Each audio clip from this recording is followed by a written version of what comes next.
10 anos da Lei Brasileira de Inclusão, Acessibilidade como Compromisso Público. Eu sou Flávia Rezende, sou jornalista aqui no Tribunal de Contas do Amazonas. Eu sou uma mulher branca de 35 anos, tenho cabelos castanhos na altura dos ombros, estou usando um blazer marrom e uma blusa branca. Eu sou Alev Penha, tenho 28 anos, sou branco, tenho cabelo e barba preta, uso óculos e estou usando também uma camisa azul clara. Você sabia que mais de 250 mil pessoas no Amazonas têm algum tipo de deficiência? E que 2025 foi instituído como o ano da pessoa com deficiência no controle externo brasileiro? Isso não é por acaso. A Lei Brasileira de Inclusão completa 10 anos em 2025 e os órgãos públicos precisam fazer essa lei acontecer na prática. E é disso que vamos falar hoje. Direitos, inclusão e compromisso institucional. Afinal, a acessibilidade não é um favor, é um dever do Estado e um direito da pessoa com deficiência. Com a gente hoje nós temos dois nomes, muito importantes, de muita atuação nessa área. A gente tem aqui o Vitor Fonseca, ele é doutor em Direito, é promotor de justiça na área dos direitos da pessoa com deficiência.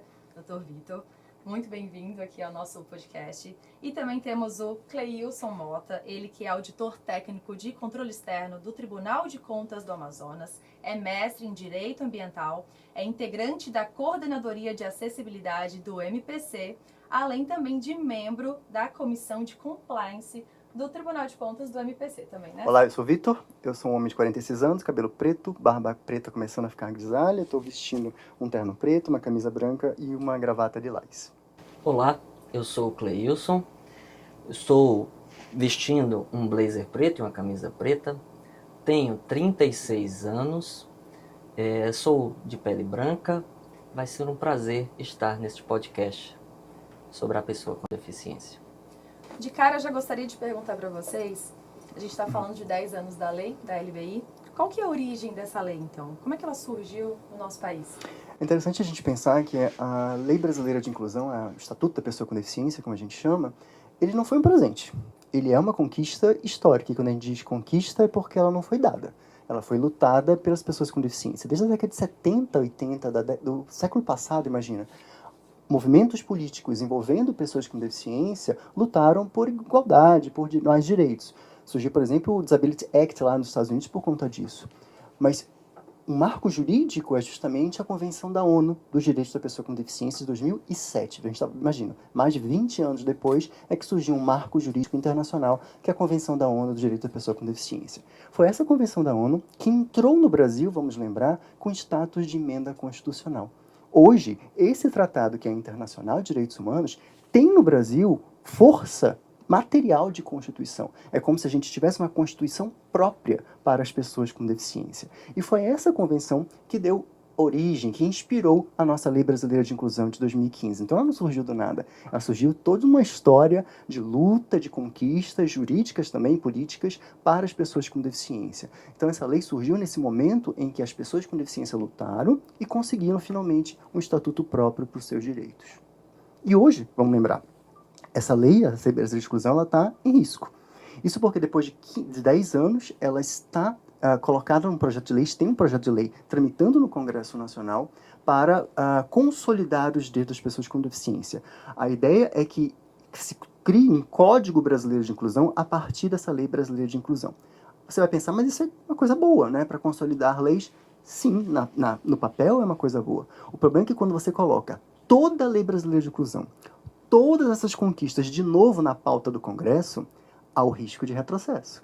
Há o risco de se mexer em direitos que foram conquistados, que a gente pode falar, e que a gente não sabe como é que vai sair do Congresso. Porque tudo vai ser colocado em votação de novo. Então esse é o grande risco de se colocar uma lei que está completando 10 anos para ser discutida todo o conteúdo da lei de novo no Congresso Nacional. A Lei Brasileira de Inclusão, ela é uma lei nacional, mas ao mesmo tempo as legislações estaduais e municipais, elas vêm em aditivo. Nós temos, por exemplo, no estado do Amazonas, a lei promulgada número 241. Uma lei, por exemplo, que traz para qualquer contratação no âmbito do estado do Amazonas 20% dos cargos destinados a pessoas com deficiência. É, por exemplo, uma lei que nós temos uma grande dificuldade de implementação em um campo vasto de atuação. Nós temos que ter a política municipal da pessoa com deficiência e também o fortalecimento da política estadual da pessoa com deficiência. Então, são duas leis, outras, nesse campo já estadual e municipal que vem em adição, vem a somar. E ainda dentro do que o Dr. Vitor trouxe para a gente, nós tivemos recentemente um grande ataque à pessoa com deficiência e aos seus direitos, que foi a Lei 14.230. Ela alterou a Lei de Improbidade Administrativa e retirou do artigo 11 as políticas voltadas à pessoa com deficiência, a ausência dessas políticas, como um ato de improbidade, trazendo uma tarefa ainda mais hercúlea para aqueles que lutam na implementação desses direitos. Perfeito. Doutores, ao completar, como vocês bem citaram, 10 anos de LBI, o que nós temos a comemorar, o que é preciso mudar, o que é preciso melhorar e qual é o verdadeiro impacto dessa legislação na vida das pessoas com deficiência? Me parece que o grande impacto imediato da Lei Brasileira de Inclusão foi o próprio conceito de deficiência. Desde o começo do século XX, a gente via, falando da sociedade como um todo, o direito como um todo, via a pessoa com deficiência como uma pessoa doente, como uma doença. A deficiência era considerado um CID, um Código Internacional de Doença. É como se a gente confundisse o que é uma patologia, uma doença, né, um CID, com deficiência. Com a Lei Brasileira de Inclusão, a gente trata aquela deficiência não como uma doença, mas como uma barreira. Uma barreira que é colocada pela sociedade. É a sociedade que levanta esses muros. É a sociedade que levanta as barreiras contra a pessoa com deficiência. Barreiras na comunicação, barreiras na acessibilidade, na locomoção, no transporte, na educação, no trabalho. Então o problema, vejam, se desloca. O problema deixa de ser a pessoa que está doente, que não é uma doença. O problema sai da pessoa para a sociedade. Quem tem deficiência não é a pessoa, é a sociedade. É a sociedade que está levantando esses muros. Então, quem tem que mudar, quem tem que se adaptar, não é a pessoa, é a sociedade. É a sociedade que tem que melhorar. É a sociedade que tem que se desenvolver para incluir essas pessoas com deficiência. Esse me parece que é o principal conquista. O problema é que a Lei Brasileira de Inclusão ela criou uma nova modelo para a gente saber o que é uma deficiência, que é a avaliação biopsicossocial. Isso significa que, para dizer quem tem deficiência, não é um médico que diz. Não é um médico que vai dizer que tem deficiência, é uma avaliação biopsicossocial, porque não é o mero CID que vai dizer que é pessoa com deficiência ou não. Então, por exemplo, muita gente pergunta, doutor, esquizofrenia pode ser considerada uma deficiência? Fibromialgia, que acabou de sair a lei, é considerada uma deficiência? Pelo CID, a gente não pode dizer mais. A deficiência é caracterizada não pela doença, enfim, ou pela patologia, mas por barreiras que aquela pessoa enfrenta. Hoje, por exemplo, nós estamos tentando implantar essa avaliação biopsicossocial no Brasil através de um modelo de funcionalidade, de função, não de doença, função. Como é que aquela pessoa come? Como é que aquela pessoa toma banho? Como é que ela dirige? Como é que ela lê? Como é que ela estuda? Então, essas funcionalidades, vejam, não estamos falando de doença, é como é que ela exerce essas funções para saber se ela tem ou não deficiência. E esse modelo de avaliação psicossocial está em estudo, tem um projeto piloto no estado do Piauí, em que finalmente, depois de 10 anos, a gente vai tentar implementar um modelo único no Brasil, um modelo único dessa avaliação biopsicossocial pelo governo federal. Então essa me parece que é a grande conquista, mas não é só isso. A lei também mudou o nosso próprio Código Civil. Pessoas com deficiência, até pouco tempo, veja, o Código Civil de 2002 dizia que surdos eram incapazes. 2002. Então, a Lei Brasileira de Inclusão, ela diz que toda pessoa com deficiência, em regra, é uma pessoa capaz. Isso significa que ela pode exercer os seus próprios direitos. Né? E aí ela só pode ser declarada incapaz por um processo de curatela. Eu não falo interdição, porque para mim quem tem que ser interditado é uma estrada ou uma rua. A pessoa não tem que ser interditada, ela tem que ser sujeita a uma curatela. Então, se ela for sujeita a uma curatela, ela vai ser declarada incapaz. Ou então, se ela preferir, por exemplo, a pessoa surda, ela se comunica livremente com Libras, mas ela, para assinar um contrato, ela tem dificuldade porque ela não sabe ler em português, porque é uma segunda língua para ela, então ela pode pedir um apoiador. Ela entra em juízo pedindo um apoiador na chamada tomada de decisão apoiada. Então veja que a gente tem impactos importantes. O Cleilson já falou, por exemplo, da reserva de vagas, hoje, que é um trabalho que a gente precisa implementar, né? Estado, município, União, precisa implementar essas reservas de vagas, e não apenas a reserva de vagas, mas toda a adaptação de um concurso para essas pessoas com deficiência. A gente está falando também de políticas públicas de saúde. As deficiências são múltiplas e heterogêneas. A gente tem deficiência visual, a gente tem deficiência motora, a gente tem deficiência psicossocial. Então, as políticas públicas têm que ser adaptadas para cada tipo de deficiência, mas não só saúde. A gente também está falando de assistência social, né? A gente está falando também de pessoas que envelhecem com deficiência. Imagina uma pessoa que nasceu sem problema visual, mas chegou a partir de 60 anos, teve um diabetes muito grave e passou a ficar cega, tem uma deficiência visual. Qual é a política pública que a gente tem para adaptar aquela pessoa idosa com mais de 60 anos para uma vida com deficiência visual? A gente não tem essa política pública. Então, tudo isso tem que ser pensado. Então, há muito para se conquistar, mas a gente já tem conquistas históricas bastante importantes com a Lei Brasileira de Inclusão. Uma das grandes dificuldades assim que atitudinais foram mudadas, inclusive no âmbito da legislação, é pensar a pessoa com deficiência como portadora de necessidade especial. Antigamente as legislações utilizavam essa nomenclatura e a própria pessoa com deficiência ela não porta. Escutei até essa expressão de uma própria pessoa com deficiência em cadeira de roda e ela dizia: você porta uma arma. Eu não porto a minha imobilidade, a disfunção nas pernas. Então a gente tem que mudar esse pensamento. Uma das barreiras que o Dr. Vitor estava citando, a atitudinal, afastar ideias capacitistas. Então há, sim, um grande avanço no sentido normativo de mudar essa legislação e passar a ter a pessoa com deficiência realmente com a devida inclusão. Mas nós temos que pensar na implementação de políticas públicas. E quando eu falo de implementação de políticas públicas, não é só pensar de repente um terminal com acessibilidade. Eu tenho que pensar que o deficiente, a pessoa com deficiência, para chegar àquele terminal, ele vai precisar ter calçadas acessíveis, por exemplo. Ele vai precisar de meios que permitam ele chegar ali. Então, nós temos que pensar, quando pensamos nessa causa, nós temos que pensar em uma situação, um contexto geral, não somente em determinada situação.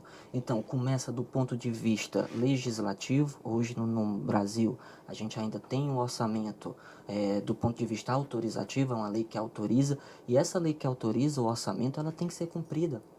Se de repente previu ali orçamento para calçadas, as calçadas devem ser investidas. E Manaus, infelizmente, é um município que é precário no ponto de vista das nossas calçadas. É uma das situações. Conquistas, sim, nós temos. Recentemente, no âmbito do próprio tribunal, para citar um exemplo, temos diversas representações para implementar a acessibilidade nos portais institucionais das câmaras municipais e das prefeituras. E o tribunal tem ampla condenação, impondo prazo, impondo sanções como multas para os gestores devidamente cumprirem essas políticas públicas. Então, a legislação é fundamental, mas as políticas públicas têm que ser muito pensadas. Então é esse o ponto que eu trago em acréscimo. Posso aproveitar a deixa do Cleilson para falar um pouquinho sobre essa questão do capacitismo, né? Que o Cleilson falou que é bem importante, né? O capacitismo é essa discriminação contra pessoas com deficiência.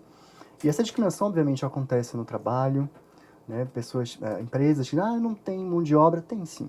É só procurar. Talvez você que não queira aquela pessoa que vai dar mais trabalho para você, entre aspas, mas tem sim. Na educação, esse capacitismo está na educação, escolas que não querem aceitar matrículas de crianças com deficiência, mas ela também está na sociedade, né? Quantas mães, por exemplo, não já ouvi isso? Mas o seu filho nem tem cara de autista. Não existe uma cara de autista, né? Isso é puro preconceito, isso é estereótipo, isso é capacitismo.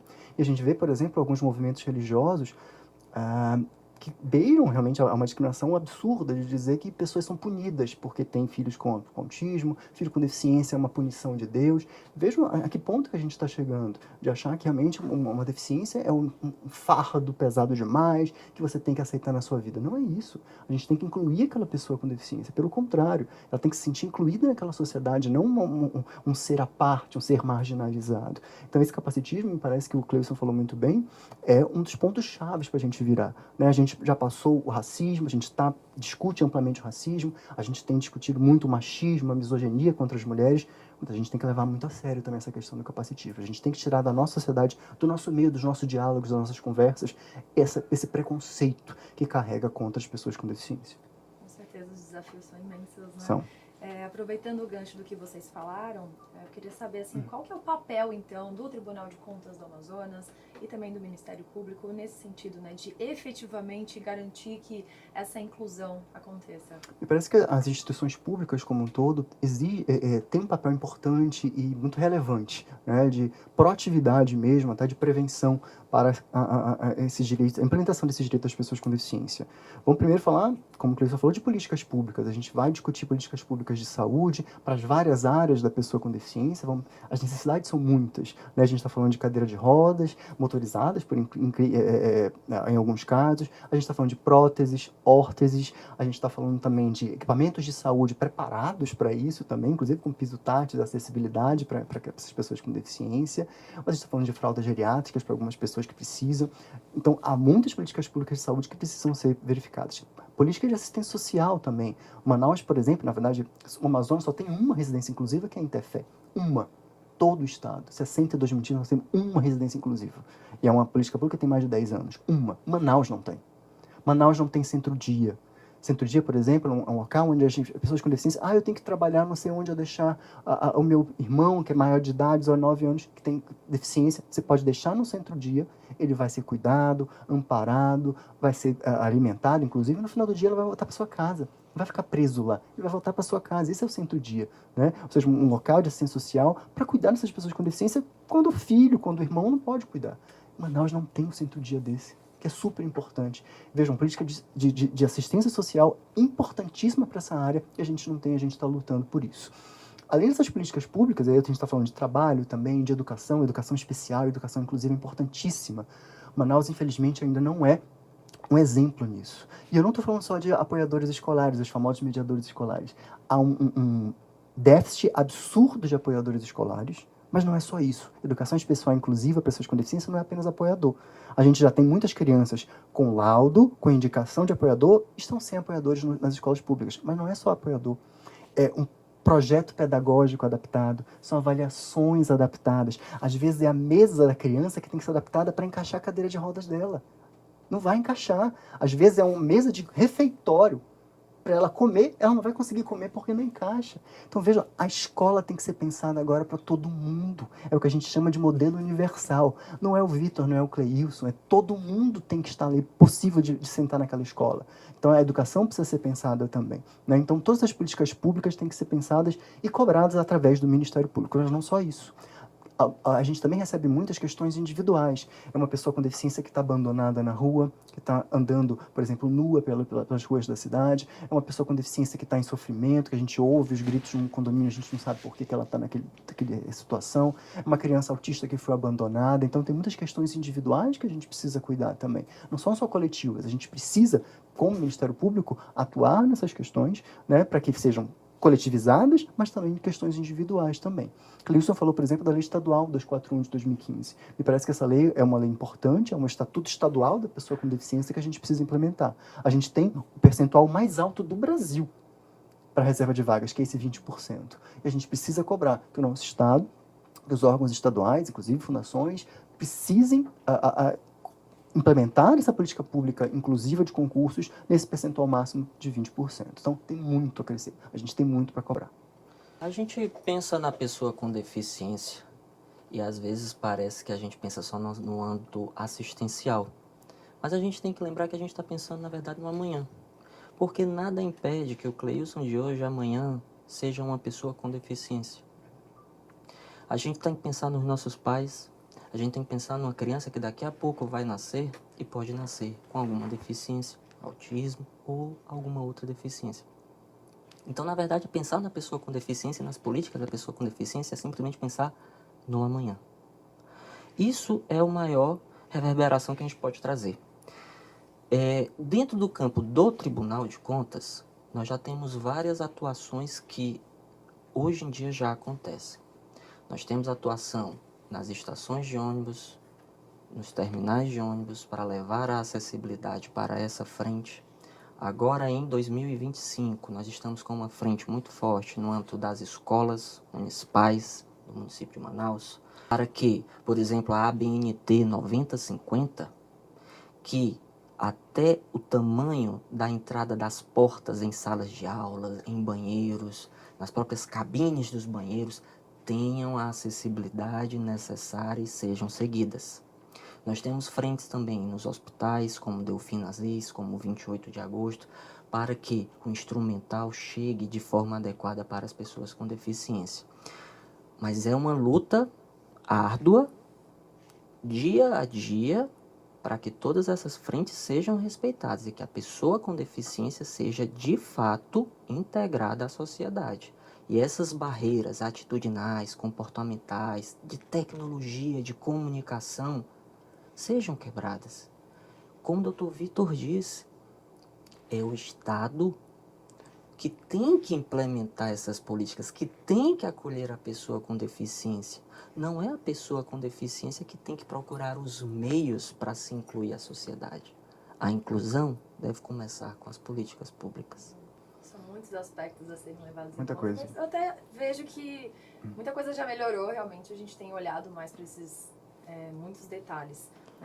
Cleilson, aproveitando a sua fala também, no caso aqui do Tribunal de Contas, a gente teve recentemente a criação da Comissão Permanente de Acessibilidade e Inclusão, que imagino, representa aí um avanço importante.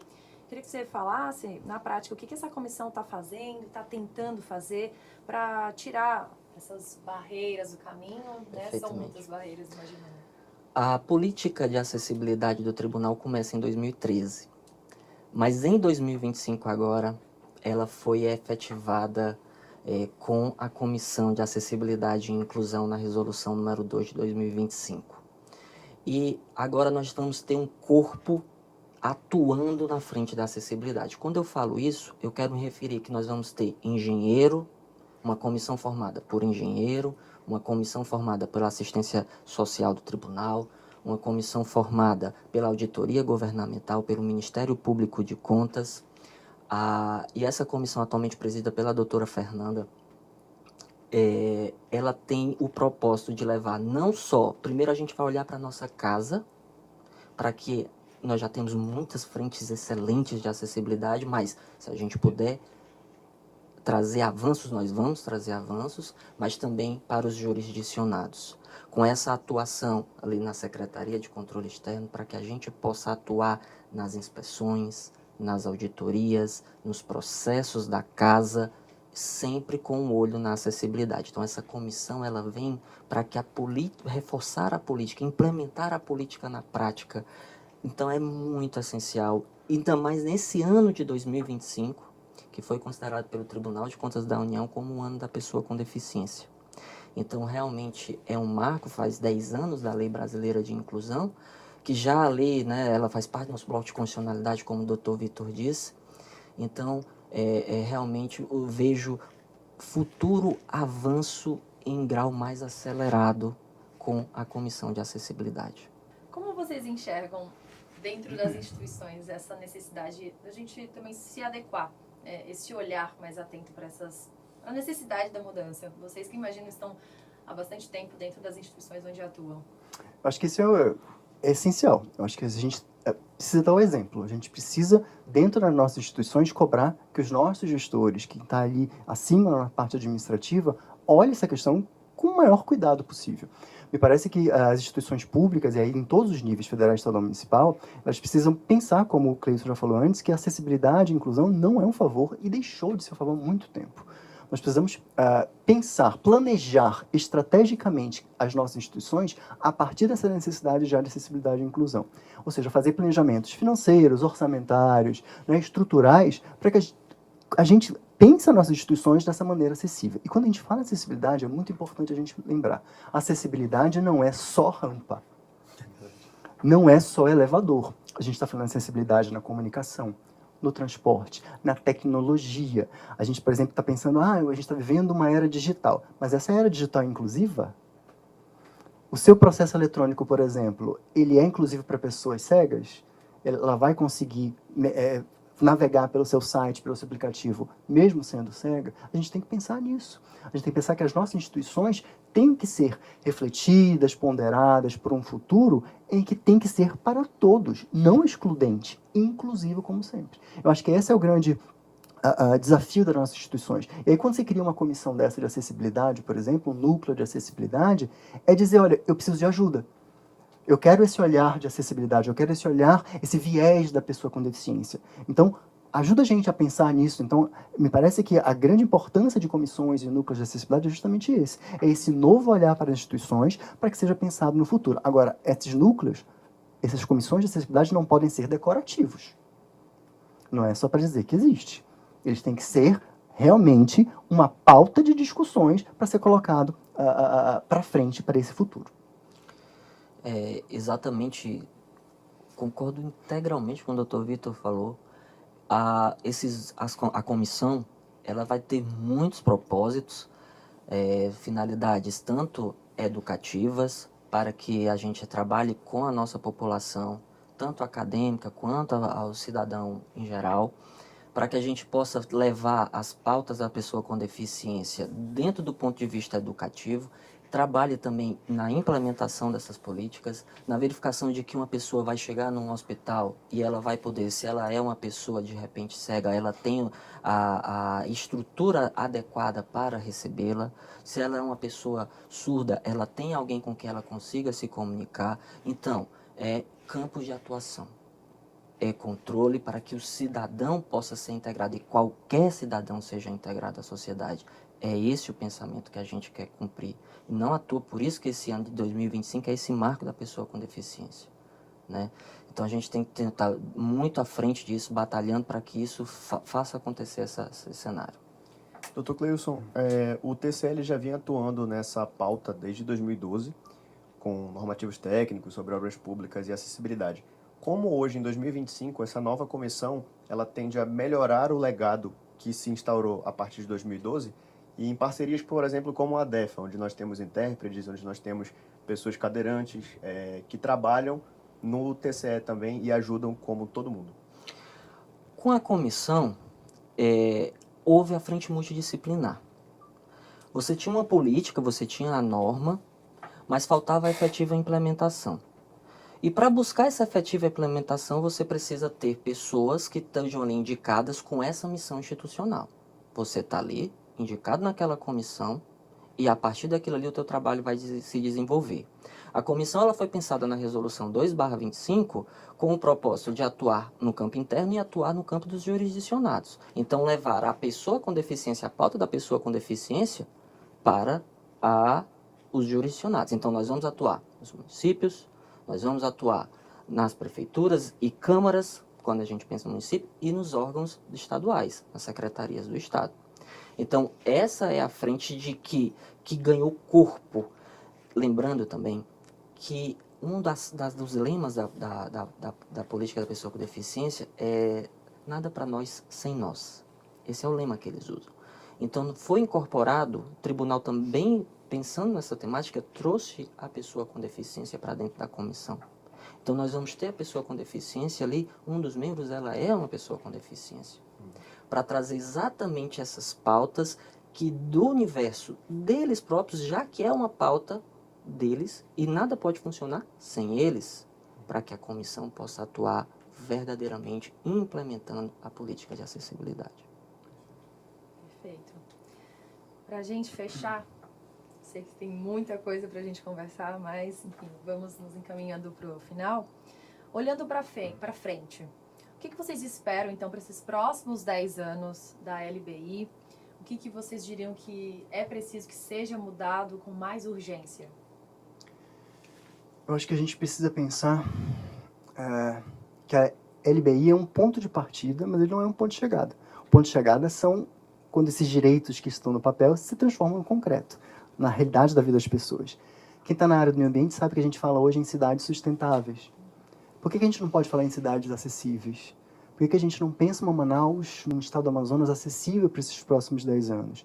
E quando a gente fala em acessibilidade, repito, a gente não está falando só de rampa. É óbvio que uma locomoção na cidade, ruas, calçadas acessíveis, é bom para todo mundo, mas não é só isso. Eu quero que o cadeirante se locomova no centro da cidade com mais tranquilidade, com acessibilidade. Mas eu também quero que a pessoa surda, por exemplo, seja atendida numa UBS, numa delegacia, no hospital, numa maternidade, com intérprete de Libras. Se não puder um intérprete de Libras, pelo menos com um aplicativo com que chama uma pessoa com intérprete de Libras para ela poder se comunicar. Eu quero que o médico da UBS se comunique com uma mulher surda para ela dizer o que o neném dela está sentindo.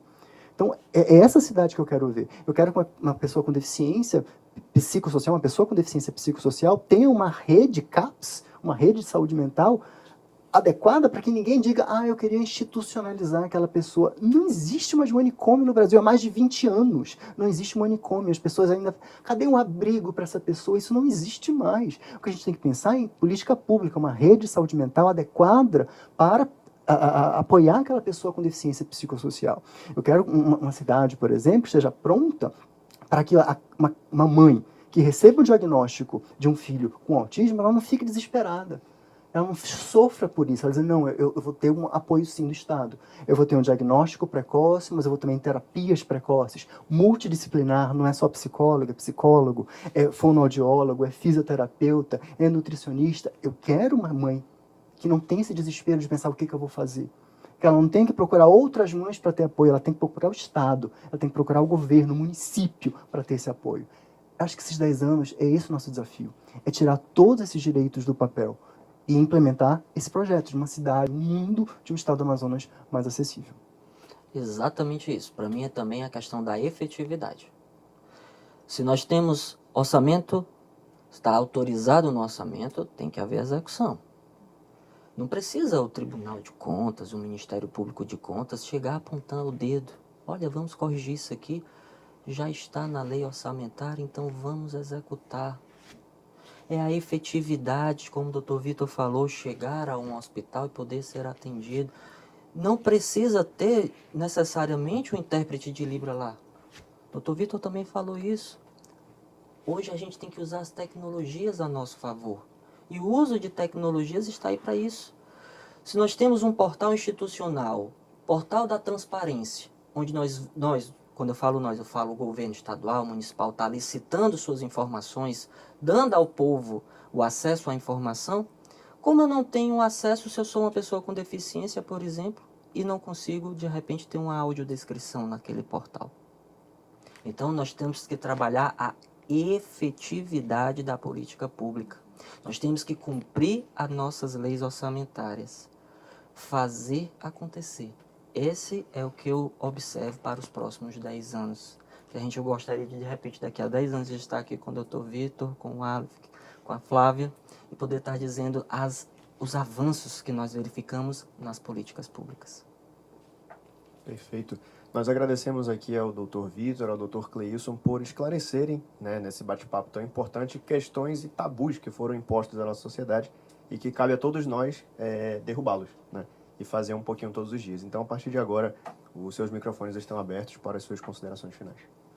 Eu queria só agradecer pela oportunidade. Eu acho que a gente precisa comemorar esses 10 anos de liberdade de inclusão. Acho que é muito mais uma vitória do que uma derrota, pelo contrário. A gente teve grandes conquistas esses 10 anos, mas a gente precisa lutar mais. E acho que as pessoas com deficiência, o grupo de pessoas com deficiência, tem, tanto no Ministério Público quanto no Tribunal de Contas, um grande parceiro. Acho que a gente precisa acionar a nossa rede quando precisa e colocar o Ministério Público, essas instituições, à disposição dessas pessoas com deficiência para que a gente possa lutar e conquistar mais direitos. Também venho agradecer integralmente esse momento. É muito satisfatório poder receber, falar sobre a Política Nacional da Pessoa com Deficiência, que é o nosso Estatuto da Lei 13.146.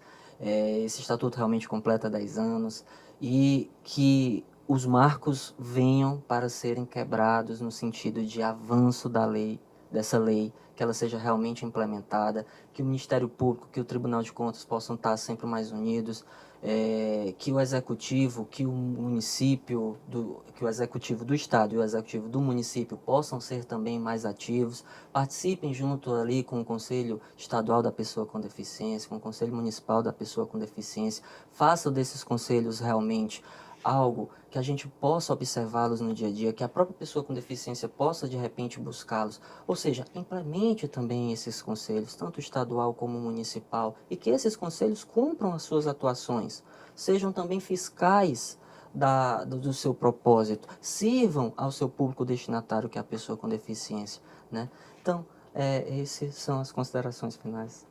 Muito obrigada aos dois. O que a gente pode dizer agora é que a LBI é mais do que uma lei, É uma escolha a de construir uma sociedade onde ninguém fica para trás. E nós, o Tribunal de Contas do Amazonas, estamos aqui para levar informação e ser ponte para a inclusão social. Até a próxima. Tchau, tchau. Tchau.